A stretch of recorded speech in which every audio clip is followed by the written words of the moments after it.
Hello बच्चों, I hope you are all good. हम लोग बच्चों कंटिन्यू चैप्टर नंबर 4 पर, और आज बच्चों हम लोग चैप्टर नंबर 4 में स्टडी करेंगे लेक्चर नंबर 5। लेक्चर नंबर 5 में बच्चों आज हमारा जो डिस्कशन होगी हमारी वो होगी वर्क एनर्जी प्रिंसिपल पर। और वर्क एनर्जी प्रिंसिपल से पहले हम लोग डिफ़ाइन करेंगे एनर्जी को डिफ़ाइन करेंगे। एनर्जी की जो टाइप है मैकेनिकल एनर्जी, और फिर उसकी टाइप पे बात करते हैं काइनेटिक और पोटेंशियल, उसको थोड़ा डिस्कस करते हैं और लास्ट पे वर्क एनर्जी प्रिंसिपल बनाते हैं। ठीक है बच्चों, तो आज का हमारा जो लेक्चर है इसमें आप लोगों के लिए शॉर्ट क्वेश्चंस हैं और पॉसिबली वर्क एनर्जी प्रिंसिपल जो है वो एक लॉन्ग क्वेश्चन भी है। ठीक है बच्चों, तो वर्क एनर्जी प्रिंसिपल से पहले हम लोग जो डिफाइन करते हैं कि एनर्जी क्या है और फिर एनर्जी की टाइप को। तो एनर्जी जो है फिजिक्स में ये बच्चों एक फिजिकल क्वांटिटी के तौर पे इसको लिया जाता है, और इसमें ये एक स्केलर क्वांटिटी के तौर पे इसको लिया जाएगा। ठीक है, तो एनर्जी को बच्चों हम डिफाइन करते हैं वर्क से, और हम ये कहते हैं कि जो एनर्जी है that is basically capacity of a body to do work. ठीक है, तो किसी बॉडी की, किसी ऑब्जेक्ट की वर्क करने की जो कैपेसिटी है वहाँ से बच्चों हम एनर्जी जो है उसको डिफाइन कर लेते हैं। या एनर्जी जो है वो किसी ऑब्जेक्ट के पास कितनी एनर्जी हो सकती है, उस एनर्जी को हम लोग इनडायरेक्टली मेजर करते हैं कि how much work that object can do. ठीक है बच्चों, तो कोई ऑब्जेक्ट जो है वो कितना वर्क कर सकता है, और उस वर्क से हम उस ऑब्जेक्ट की एनर्जी को एस्टीमेट करते हैं बेसिकली। तो that is the definition of energy, that is capacity of a body to do work. Energy जो है इसको बच्चों बेसिकली चूँकि वर्क से मेजर करते हैं, इसलिए बच्चों एनर्जी के जो यूनिट्स हैं ये वही हैं जो हम वर्क के लिए लेते हैं। तो जैसा कि हमने वर्क को डिफाइन किया हुआ है, work is a product of force and displacement. Physical quantity है, फिजिक्स में इसके मीनिंग्स डिफरेंट है इंग्लिश लिटरेचर से। तो capacity of a body to do work, तो वर्क करने की कैपेसिटी जो है दैट इज़ एनर्जी। तो वर्क चूँकि मेजर किया जाता है जूल्स में, तो एनर्जी को भी हम जूल्स में मेजर करते हैं। एनर्जी की बच्चों बहुत सारी टाइप्स हैं, बहुत सारी टाइप्स हो सकती हैं, और उसमें जो एक है जो हमारे इस सिलेबस के पॉइंट ऑफ व्यू से ये यहाँ पर as an example of energy, वो बच्चों हमारे पास है मैकेनिकल एनर्जी। ठीक है, तो यहाँ पर हम लोग मैकेनिकल एनर्जी जो है इसकी एक एग्जांपल के तौर पे बता सकते हैं कि एनर्जी की बहुत सारी टाइप्स में एक एग्जांपल जो है वो मैकेनिकल एनर्जी की है। और मैकेनिकल एनर्जी में फिर बच्चों हमारे पास जो है वो फिर फर्दर इसको डिवाइड करके हम कह सकते हैं कि इसमें हमारे पास जो है किसी ऑब्जेक्ट की काइनेटिक एनर्जी है, और उसके बाद हमारे पास किसी ऑब्जेक्ट की पोटेंशियल एनर्जी है। ठीक है, इस तरह से इसको हम डिफाइन कर सकते हैं। तो काइनेटिक एनर्जी जो है ये बच्चों ऐसी एनर्जी है जो किसी ऑब्जेक्ट के पास होती है अगर कोई ऑब्जेक्ट मोशन में हो। तो इसको हम यूं ही इसी तरह से डिफाइन कर देते हैं कि energy possessed by a body, energy possessed by an object by a body due to its motion. ठीक है बच्चों, ऐसी एनर्जी जो किसी ऑब्जेक्ट के पास होती है सिर्फ उसकी मोशन की वजह से। ठीक है, जैसे बच्चों a car moving on the road, let's say a car moving on the road has kinetic energy due to its motion. So m is the mass of car and v is the velocity of the car in a particular direction। तो बच्चों वहाँ से हम energy, इसकी जो kinetic energy है उसको major करेंगे इसकी मोशन की वजह से, और उसका जो फॉर्मूला है या उसको कैलकुलेट हम कर सकते हैं बच्चों इस तरह से, दैट इज़ हाफ mv²। और इसमें बच्चों ये हाफ जो है हाफ mv², में m जो है इसका मास है और v जो है वो इसकी वेलोसिटी है। तो ये बेसिकली स्केलर प्रोडक्ट है, सेल्फ स्केलर प्रोडक्ट है वेलोसिटी का, v.v। तो kinetic energy is half mv² से हम इसको कैलकुलेट कर सकते हैं। किसी भी ऑब्जेक्ट की काइनेटिक एनर्जी को इस फॉर्मूला से हम लोग कैलकुलेट कर सकते हैं। उसके बाद जो हमारे पास पोटेंशियल एनर्जी है, तो पोटेंशियल एनर्जी में भी हमारे पास डिफरेंट एग्जांपल्स हैं, जैसा कि जो हमारे पास ग्रेविटेशनल पोटेंशियल एनर्जी है, जैसा कि हमारे पास इलास्टिक पोटेंशियल एनर्जी है, जैसा कि हमारे पास केमिकल पोटेंशियल एनर्जी है। इस तरह काफ़ी टाइप्स हैं हमारे पास। उसमें हम एक को डिफाइन करते हैं और वो है बच्चों GPE, which is gravitational potential energy. और इसको बच्चों हम डिफाइन करते हैं और ये कहते हैं कि this is energy possessed by a body due to its position in a field, in a force field। ठीक है, उसको लिख भी सकते हैं, नहीं भी लिख सकते, इन अ फोर्स फील्ड, ऐसे ब्रैकेट में हम लिख लेते हैं in a force field. Energy possessed by a body due to its position is known as gravitational potential energy। और ग्रेविटेशनल पोटेंशियल एनर्जी में हमारे पास जो फॉर्मूला है इसको कैलकुलेट करने का, that is equals to mgh। ठीक है, तो ये हमारे पास दूसरी एनर्जी है। तीसरी हमारे पास इलास्टिक पोटेंशियल एनर्जी है, that is energy stored in a compressed spring. इसको चैप्टर नंबर 7 में जो हम लोग डिटेल से डिस्कस करेंगे। तो EPE is elastic potential energy, energy stored in a compressed spring. बस इतना जो है इसको डिफाइन करके, इससे आगे हम इसको डिस्कस नहीं करते। नेक्स्ट बच्चों इसको थोड़ा सा डिस्कस करते हैं, which is GPE, gravitational potential energy. और ग्रेविटेशनल पोटेंशियल एनर्जी जो है that is actually energy possessed by a body due to its position। देखिए बच्चों, ग्रेविटेशनल फील्ड जो है ये हमने पढ़ा था इसी चैप्टर में, 3rd लेक्चर में। तो अगर बच्चों अर्थ के ग्रेविटेशनल फील्ड की हम बात करें तो ये हमारे पास बच्चों अर्थ, और let's say we have some range और स्पेस अराउंड अर्थ, और इस स्पेस को हम कहते हैं, this space is actually gravitational field of earth. तो बच्चों ग्रेविटेशनल पोटेंशियल एनर्जी सिर्फ और सिर्फ ग्रेविटेशनल फील्ड के अंदर होगी अगर कोई ऑब्जेक्ट मौजूद होगा। और इस ग्रेविटेशनल फील्ड में अगर कोई मैस बच्चों हम रखते हैं, और ये मैस जो है इसकी हम पोजीशन को चेंज करते हैं, और इसकी महज पोजीशन चेंज होने से इस मैस की जो ग्रेविटेशनल पोटेंशियल एनर्जी है वो चेंज होगी, राइट। और इसको मेजर करने के लिए हम mgh को यूज़ कर सकते हैं। देखिए बच्चों, mgh जो है ग्रेविटेशनल पोटेंशियल एनर्जी को मेजर करने का फॉर्मूला है। इसमें जो mg है that is actually gravitational force, sometime इसको यूँ भी लिख सकते हैं हम fg which is gravitational force times h। h जो है ये बच्चों हमारे पास होता है डिफरेंस ऑफ हाइट या डिफरेंस ऑफ पोजीशन। जैसे बच्चों फर्ज कर लें कि ये हमारे पास जो है ये सरफेस ऑफ अर्थ है, और अर्थ सरफेस है, और उसके बाद हम लोग बच्चों किसी मैस को मूव कराते हैं इस सरफेस से अबव। तो अगर बच्चों कोई मैस जो है ये मौजूद है सरफेस पर, और उसको बच्चों मैस को हम प्लेस कर देते हैं किसी भी हाईएस्ट पॉइंट पे जहाँ पर उसकी हाइट h चेंज हुई है, difference of height is h, ये आपने कहना है। h जो है बेसिकली ये हम डिफाइन करते हैं that is difference of height. ठीक है, तो यहाँ से बच्चों इसकी जो पोटेंशियल एनर्जी इसमें आएगी इस मैस में, उसको हम mgh से कैलकुलेट कर सकते हैं। h इसका जो है यहाँ पर डिफरेंस आएगा। ठीक है, ये जो बच्चों mgh का जो फार्मूला है, इस फार्मूला को हम कहीं पे भी ग्रेविटेशनल फील्ड में यूज़ कर सकते हैं, लेकिन उसके लिए कंडीशन ये है, कंडीशन टू यूज़, ये हम लिख लेते हैं कंडीशन टू यूज़ mgh। और वो कंडीशन बच्चों ये है कि gravitational force must be constant, gravitational force acting on an object, gravitational force acting on an object must be constant. ठीक है बच्चों, जहाँ तक ग्रेविटेशनल फोर्स कांस्टेंट होगी वहाँ पर हम इस एक्सप्रेशन को mgh को यूज़ कर सकते हैं।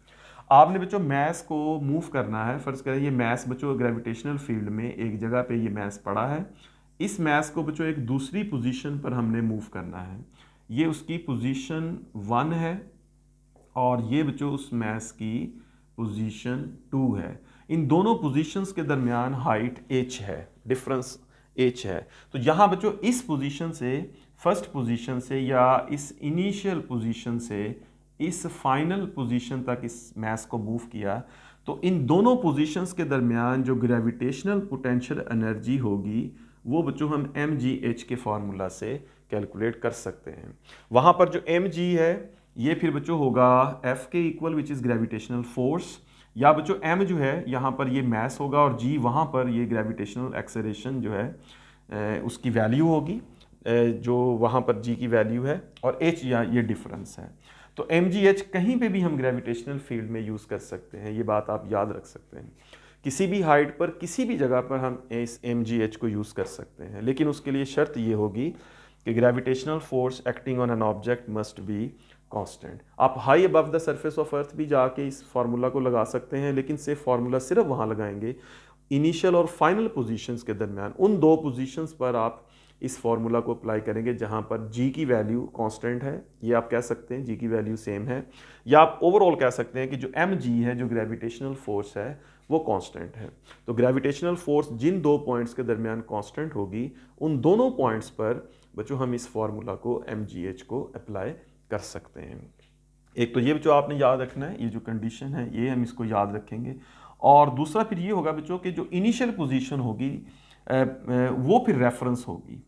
तो initial position will be referred as, so हम कहेंगे कि जो इनिशियल पोजीशन होगी will be the reference position, will be the initial position will be the reference point और रेफरेंस पोजीशन। यानी आपने जब ग्रेविटेशनल फील्ड के अंदर ये formula M G H use करना है, एक पोजीशन से दूसरी पोजीशन पर मैस को लेके जाना है, तो जब उस पर आप एम जी एच लगा के उसकी ग्रेविटेशनल पोटेंशियल एनर्जी मेजर करेंगे, तो उसमें पहली कंडीशन तो हो गई कि जो फोर्स है वो सेम रहनी चाहिए, जी की वैल्यू वहाँ सेम होनी चाहिए। दूसरा फिर बच्चों ये है कि इस मैस के अंदर जितनी ग्रेविटेशनल पोटेंशियल एनर्जी आएगी वो बच्चों इस रेफरेंस से आएगी, जिस रेफरेंस से, जिस इनिशियल पोजीशन से आपने उसको मूव किया है। ठीक है ना। तो जिस इनिशियल पोजीशन से आपने उस मैस को मूव किया है, that initial position will be the reference. हम ये कहेंगे कि इसके अंदर इतने जूल एनर्जी है या इतनी ग्रेविटेशनल पोटेंशियल एनर्जी है जो इसके अंदर स्टोर हुई है, लेकिन वो इस रेफरेंस से स्टोर हुई है या इस रेफरेंस से उसको मेजर किया गया है। ठीक है बच्चों, तो इस तरह से हम याद रखेंगे कि ये जो रेफरेंस है दैट इज़ ऑल्सो इम्पॉर्टेंट। यानी जो ग्रेविटेशनल पोटेंशियल एनर्जी है that is always measured with respect to some reference. ये भी पॉइंट आपने नोट करना है। ये तीसरी बात आप क्या लें, एक दो। और तीसरी बात बच्चों ये है कि जो ग्रेविटेशनल पोटेंशियल एनर्जी है, gravitational potential energy is always measured with respect to some reference। ठीक है, तो किसी रेफरेंस से हमेशा जो है ये मेजर होगी। ठीक है, जैसे बच्चों एक क्वेश्चन है, फर्ज करें कि ये हमारे पास ये एक टेबल है, दैट से बच्चों दिस इज़ अ टेबल, किसी क्लासरूम में ये टेबल है। इस टेबल की जो हाइट है वो h1 है, फ़र्ज़ करें इस टेबल की हाइट h1 है। इस टेबल से ऊपर बच्चों एक कुछ हाइट के ऊपर एक बॉल यहाँ पे रखा गया है, और टेबल से इसकी हाइट जो है वो h2 है। अब बच्चों इस बॉल की जो ग्रेविटेशनल पोटेंशियल एनर्जी है वो क्या होगी, राइट। ये क्वेश्चन जो है इसके लिए ज़रूरी है कि हमें ये बताया जाए कि ये जो ग्रेविटेशनल पोटेंशियल एनर्जी इस बॉल में हम मेजर करेंगे वो किस रेफरेंस से करेंगे। तो बच्चों इसमें हम कहेंगे कि जो ग्रेविटेशनल पोटेंशियल एनर्जी है with reference to surface, with reference to table top या with reference to table surface, अगर इसको हम टेबल की सरफेस से देखें, टेबल के रेफरेंस से देखें, तो बच्चों इसकी जो ग्रेविटेशनल पोटेंशियल एनर्जी है वो होगी mgh2। यानी टेबल जो है, टेबल की जो सरफेस है वहाँ से इस बॉल की जो हाइट है दैट इज़ h2। और अगर बच्चों हम इस बॉल को देखें, ग्रेविटेशनल पोटेंशियल एनर्जी देखें विद रिस्पेक्ट टू ग्राउंड, अगर बच्चों हम देखें यहाँ से इस ग्राउंड के रेफरेंस से इसको मेजर करें हम ग्रेविटेशनल पोटेंशियल एनर्जी को, तो ग्राउंड के रेफरेंस से बच्चों ये जो ग्रेविटेशनल पोटेंशियल एनर्जी है ये होगी mgh1 प्लस h2। तो उसमें h1 जो है वो टेबल की हाइट, और टेबल सरफेस से फिर h2 हाइट, तो h1 plus h2 will be the total height of this ball from the earth और फ्रॉम द ग्राउंड सरफेस।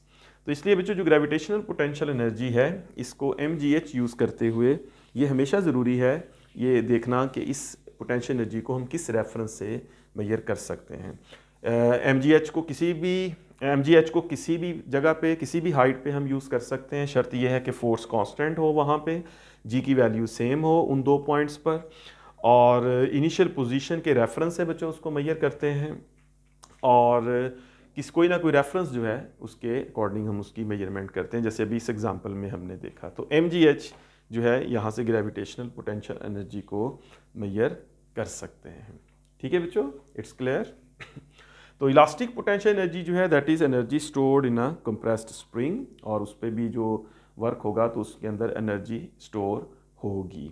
तो फिलहाल बच्चों एनर्जी की मैकेनिकल एनर्जी टाइप, फिर kinetic due to motion, potential energy, gravitational potential energy में भी फिर बहुत सारी टाइप्स में जीपीई ग्रेविटेशनल पोटेंशियल एनर्जी, ऐसी एनर्जी जो किसी ऑब्जेक्ट में होती है due to its position in a field. जैसे ग्रेविटेशनल फील्ड है, उसके अंदर जब इस किसी मैस की पोजीशन चेंज होगी तो उस पोजीशन चेंज होने से हम उसकी ग्रेविटेशनल पोटेंशियल एनर्जी कैलकुलेट कर सकते हैं। और याद रखें बच्चों, इसकी पोजीशन जो है वो वर्टिकल पोजीशन होनी चाहिए।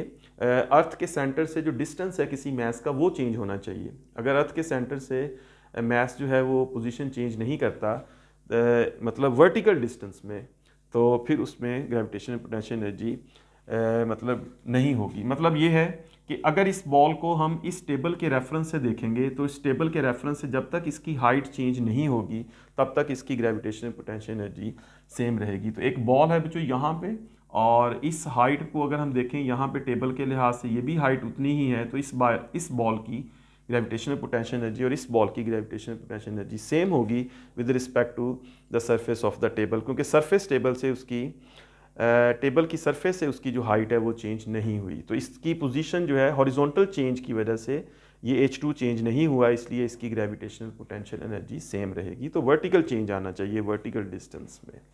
ठीक है बच्चों, ये तो हो गई ग्रेविटेशनल पोटेंशियल एनर्जी। नेक्स्ट बच्चों ये है हमारे पास एक प्रिंसिपल हम पढ़ते हैं which is work energy principal. तो वर्क एनर्जी प्रिंसिपल जो है इसको मतलब हम समझते हैं, जैसा कि नाम से ज़ाहिर है वर्क और एनर्जी के दरमियान जो है ये एक रिलेशन हम बना सकते हैं। फ़र्ज़ करें बच्चों हमारे पास एक ऑब्जेक्ट है, मूवेबल ऑब्जेक्ट है, और कोई मैस है बच्चों। ये मैस जो है ये इस तरह से है, इस मैस m है। इस मैस के ऊपर बच्चों फोर्स अप्लाई होती है इस डायरेक्शन में F, और उसकी वजह से ये मैस जो है ये कुछ डिस्प्लेसमेंट करता है D। तो जब फोर्स लगी और डिस्प्लेसमेंट जो है बच्चों इसमें आया तो ये मैस मूव किया, तो मूव करने की वजह से इस मैस में आई काइनेटिक एनर्जी। लेट्स से बच्चों ये सारा सिस्टम जो है ये हॉरिजॉन्टल एक्स डायरेक्शन में है, मींस के ये कम्प्लीटली हॉरिजॉन्टल सेटअप है, वर्टिकल नहीं है। तो अब इसमें बच्चों हम देखते हैं, अब यहाँ पे हम लोग ये बात कर सकते हैं कि हमारे पास इस मैस ने मोशन की और ए से मूव करके ये मैस जो है ये बच्चों एक और पोजीशन पर आ गया, और ये पोजीशन जो है इस मैस की पोजीशन बी है। यहाँ तक इसने जो डिस्टेंस किया उसका मैग्नीट्यूड जो है ये डी है। तो इसको बच्चों हम लिख सकते हैं कि 2AD जो है that is equals to VF square minus VI square, यानी इसने जो डिस्टेंस मूव किया उसको हम इस रिलेशन से फाइंड कर सकते हैं VF square minus VI square over 2A। तो ये D होगा। उसके बाद बच्चों जो F हमने फोर्स अप्लाई की थी जिसकी वजह से ये डिस्प्लेसमेंट कवर हुआ, that force is equals to MA। हमने F फोर्स अप्लाई की MA के इक्वल, तो फिर ये डिस्टेंस जो है ये बच्चों मूव हुआ। तो मल्टीप्लाई कर देते हैं दोनों इक्वेशंस को, इक्वेशन 1 और 2। तो हमारे पास बच्चों ये जो F है इसको D से मल्टीप्लाई करेंगे, तो राइट साइड पे जो MA है इसको मल्टीप्लाई करेंगे VF square minus VI square over 2A से। A से A कैंसिल होगा, तो we can write FD equals M, और फिर हमारे पास VF square minus VI square over 2।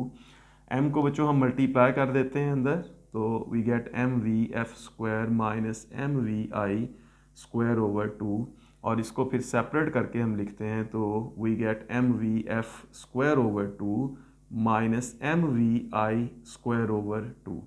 और इस रिलेशन को हम यूँ भी लिख सकते हैं FD equals half MVF square minus half MVI square, इस तरह से लिख सकते हैं। और उसके बाद जो ये देखें कि ये जो हमारे पास FD है, now FD is actually the product of force and displacement. तो यहाँ पर हमारे पास FD जो है that is actually equals to work done. So FD is work done and this is KE, kinetic energy final, minus half mvi square, this is kinetic energy initial. तो हम ये कह सकते हैं बच्चों कि work done is equals to change in kinetic energy of the object. ठीक है, तो एक छोटा सा रिलेशन बना बच्चों। इसमें हमने देखा कि हमने एक मैस एज्यूम किया, हमारे पास एक मैस हमने लिया, एक मैस m है, और उस मैस m के ऊपर बच्चों हमने फोर्स लगाई और वो मैस मूव किया, उसने डिस्टेंस d किया। कितना डिस्टेंस किया? वो d किया है, फोर्स लगाई, मल्टीप्लाई किया, तो ये रिलेशन। इसका मतलब जो ये है कि ये सिर्फ एक बड़ा ही स्पेशल और पर्टिकुलर केस है कि जिसमें एक मैस की सिर्फ x डायरेक्शन में हमने मोशन को लिया है। तो हमने ये देखा कि हमने इस मैस के ऊपर फोर्स लगाई, डिस्प्लेसमेंट हुआ, यानी हमने वर्क किया, हमने इस मैस के ऊपर वर्क किया और उस वर्क की वजह से इस मैस की जो काइनेटिक एनर्जी थी वो चेंज हो गई। ठीक है, so work done on a mass changes its kinetic energy. ये बड़ा पर्टिकुलर केस जिसमें हम सिर्फ काइनेटिक एनर्जी कह रहे हैं, वो इसलिए कह रहे हैं कि हमने सिर्फ इसको x डायरेक्शन में लिया है। So in x direction whenever work is done on a mass it changes its kinetic energy. इसकी पोटेंशियल एनर्जी चेंज नहीं होगी x इस केस में, क्योंकि बच्चों इस मैस की जो पोजीशन है a से b, उसमें ग्रेविटेशनल फील्ड के अंदर उसकी जो पोजीशन है वर्टिकल या सेंटर ऑफ अर्थ से या सेंटर से उसकी जो पोजीशन है वो चेंज नहीं हुई, या रेफरेंस से उसकी पोजीशन चेंज नहीं हुई। ये सरफेस ऑफ अर्थ है तो ए पर भी सरफेस ऑफ अर्थ है, बी पर भी सरफेस ऑफ अर्थ पे है, तो कोई उसकी पोजीशन में मतलब चेंज नहीं आई विद रिस्पेक्ट टू रेफरेंस।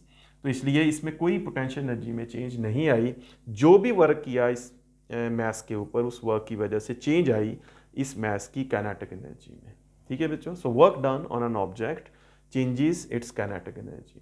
ये तो बच्चों यहाँ पे हमने सिर्फ बनाया, लेकिन हम इस लॉ को जनरलाइज करेंगे वर्क एनर्जी प्रिंसिपल को, कि अगर बच्चों ये इस तरह होता हमारे पास सिचुएशन कि अगर ये मैस हमारे पास यहाँ होता, ये बच्चों मैस है हमारे पास, ये अर्थ सरफेस पर है और इस पर हम बच्चों वर्क करते और इसको हमने मूव करा के एक पोजीशन पर ले आए, किसी और पोजीशन पर हम इसको ले आए इस तरह से कि वर्टिकल डायरेक्शन में ये मैस मूव किया। तो वर्टिकल डायरेक्शन में मूव करते हुए बच्चों हम जितना वर्क करेंगे इस मैस के ऊपर, that work will be equal to change in its potential energy. तो अगर वर्टिकल डायरेक्शन होगी तो जितना वर्क इस मैस के ऊपर होगा, that work will be equals to change in its potential energy. तो possibly that work must be equals to mgh1 minus mgh2 हम कह सकते हैं। ठीक है, इसको यहाँ पे अगर हम अप्लाई करें, मतलब अगर इसको वर्टिकल पोजीशन के लिए बच्चों हम अप्लाई करना चाहें तो हम कह सकते हैं कि जो वर्क डन है that is equals to change in position, change in position. मसलन उसमें बच्चों हम यूँ कह सकते हैं mgh1 माइनस mgh2। अगर वर्टिकल डायरेक्शन में लेके जाते हैं तो इस तरह उसकी पोटेंशियल एनर्जी में चेंज आएगी, मतलब कि वर्टिकल डायरेक्शन में जाए और उसकी पोजीशन चेंज हो mgh1 माइनस mgh2, तो वहाँ पर mg कॉमन लेके हम लिख सकते हैं h1 माइनस h2, या फिर बच्चों इसको mgh लिख सकते हैं which is h1 minus h2। तो हॉरिजॉन्टल डायरेक्शन में बच्चों जो वर्क किया हमने उससे इसकी काइनेटिक एनर्जी चेंज हुई, so work done was equals to change in kinetic energy. Vertical position में करेंगे तो that work will be equals to change in potential energy mgh1 minus mgh2। और वर्टिकल पोजीशन में अगर बच्चों इस तरह मूव करें कि इसकी वेलोसिटी भी चेंज हो, राइट, कि हमने इस मैस को यूं मूव कराया कि इसकी वेलोसिटी चेंज हो, तो उस केस में फिर हम ये कहेंगे कि work done is equals to change in potential energy plus हम कहेंगे चेंज इन काइनेटिक एनर्जी। फिर दोनों ही एनर्जीज चेंज होंगी इस वर्टिकल डायरेक्शन में, यानी वर्टिकल डायरेक्शन में मूव करते हुए पोटेंशियल एनर्जी भी चेंज होगी और काइनेटिक एनर्जी भी चेंज होगी अगर वेलोसिटी चेंज होती है।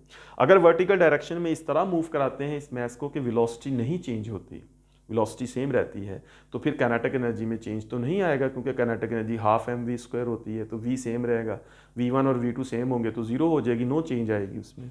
तो पोजीशन में आ जाएगी mgh1 माइनस mgh2 व्हाटएवर। तो ये बच्चों केस जो है ये जनरलाइज्ड केस है, लेकिन डेरिवेशन ये जो मैंने यहाँ पे लिखी है हमारी बुक के अकॉर्डिंग, दैट इज ओनली कि जब हम वर्क करेंगे किसी मैस के ऊपर तो that will change it's kinetic energy. Very particular case कि वो x डायरेक्शन हम सिर्फ लेंगे तो फिर वो चेंज इन काइनेटिक एनर्जी ही सिर्फ होगा। लेकिन ये भी हम साथ लिखेंगे, बताएंगे कि अगर वर्टिकल पोजीशन में चेंज आती है तो फिर उसकी जो वर्क करेंगे उसकी वजह से चेंज इन पोटेंशियल एनर्जी भी होगा। ठीक है बच्चों।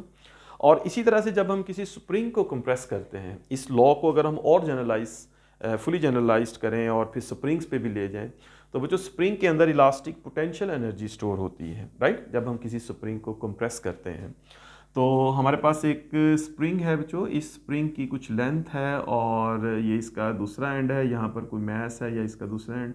हम बच्चों इस स्प्रिंग को कंप्रेस कर देते हैं और इसकी कंप्रेशन आ गया इस स्प्रिंग के अंदर, तो इस कंप्रेस्ड स्प्रिंग में इलास्टिक पोटेंशियल एनर्जी स्टोर हुई है। इस पर भी बच्चों वर्क एनर्जी प्रिंसिपल हम अप्लाई कर सकते हैं, क्योंकि हमने वर्क किया है इस स्प्रिंग को कंप्रेस करने में। तो जब किसी स्प्रिंग को कंप्रेस करने में हम वर्क करते हैं तो वो जो वर्क हमने किया है स्प्रिंग को कंप्रेस करने में, that work has been converted into energy stored in the spring. तो EPE जो है, इलास्टिक पोटेंशियल एनर्जी, जो किसी स्प्रिंग के अंदर कंप्रेस होती है, कंप्रेस्ड सिचुएशन में जो स्टोर होती है, वो elastic potential energy basically work से आती है जो वर्क करके उस स्प्रिंग को कंप्रेस किया गया है। ठीक है बच्चों।